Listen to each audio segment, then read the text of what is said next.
এক ব্যক্তি প্রচুর ইবাদত করত, আল্লাহ পাক তার ইবাদত করার জন্যে পাহাড়ের চূড়ায় একটা সুন্দর ব্যবস্থাও করে দিয়েছিলেন। সেখানে ডালিম গাছ হতো, ঝর্ণা আসতো, খাবারের কোনো অভাব নাই। হাদিস এসেছে 500 বছর সে ইবাদত করেছে। কত বছর? কিয়ামতের মাঠে এই ব্যক্তির অবস্থা এমন হবে, তাকে জান্নাতে প্রবেশ করানোর জন্য নিয়ে যেতে বলা হবে।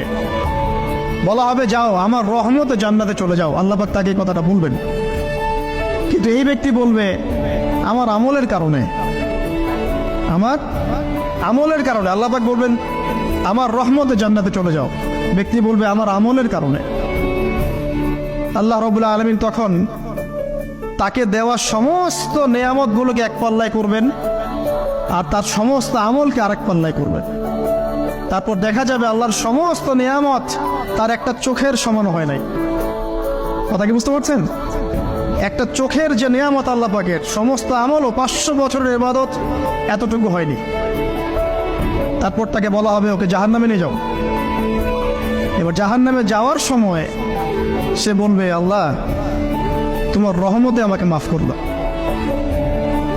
তখন আল্লাহ পাক তাকে আবার ডেকে নিয়ে আসবে, বলবেন যে তোমাকে যে আমি ইবাদত করার জায়গা করে দিয়েছিলাম, এটাকে তুমি নিজে করেছো না আমি করেছি? সে বলবে আপনি করেছেন। তোমাকে যে আমি সৃষ্টি করেছিলাম তখন কি তুমি কোনো আমল করেছিলে? বলবে না।